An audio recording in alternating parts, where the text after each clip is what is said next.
Le roi, on le note après.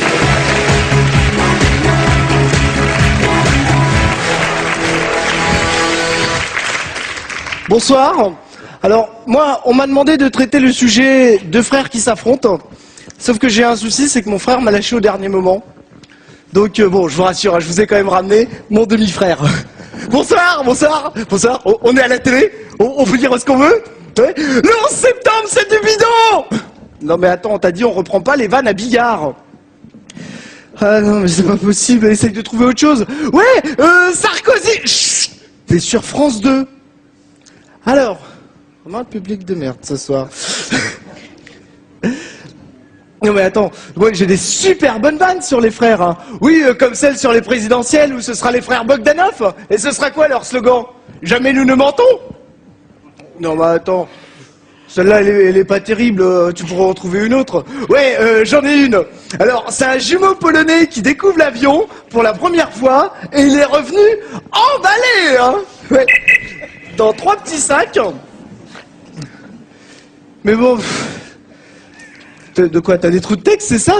Ouais, c'est ça.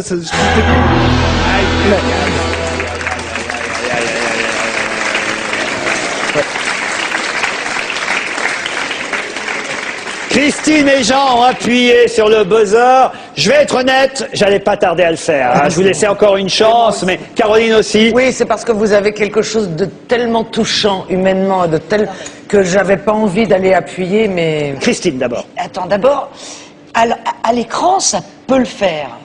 Mais alors moi, c'est pas possible. En public, comme ça. Vous avez choisi. Je vais essayer de traduire ce que dit Christine, car je traduis très bien Christine, oui. Bravo. Oui. Vous avez choisi un exercice très difficile. C'est-à-dire que venir moitié avec 2 personnages, ok, c'est un excellent choix, c'est une très bonne idée, oui. Ça a déjà été fait, mais ça demande une précision, une précision d'expert pour arriver à faire passer 2 personnages. Et vous n'avez pas cette précision, c'est-à-dire qu'on ne sait pas qui parle, quoi, quand, comment, il faut se tourner par rapport à la caméra parce qu'il y a le public ici, mais il y a les téléspectateurs qui nous regardent aussi. Ça demande des répétitions, mais de folie. Vous avez choisi une cascade en faisant ça. C'est de la folie, Jean Benguigui. Ce qu'il a choisi, c'est l'art le plus difficile du cabaret, c'est le transformisme. Vous savez, ces gens qui dansent moitié homme, moitié femme, mais c'est les gens qui ont travaillé leur numéro pendant 10 ans pour arriver à faire ça. Vous avez vraiment visé beaucoup trop haut, quoi. Vous n'avez pas les moyens de votre ambition sur ce coup-là, je pense, voilà, c'est tout. Et puis, le public, effectivement, ne vous suivez pas, mais je vous jure qu'on a un très bon public ici au Moulin Rouge. Ça, je vous le dis professionnellement, jamais insulter le public pendant un sketch. Ça, on dit jamais ça. Ça, c'est une règle, c'est important, mais là aussi, on est là aussi pour ça, pour le dire. On peut le dire après en coulisses entre nous.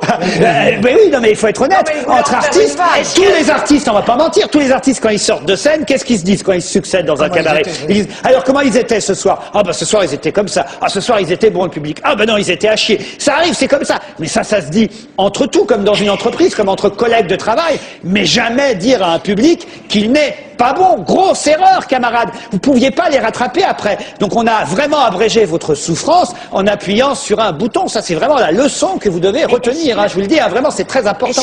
Est-ce que vous l'avez fait? Est-ce que vous vous êtes rendu compte quand vous avez dit public de merde? Est-ce que je l'ai regretté après. C'est bien qu'en fait.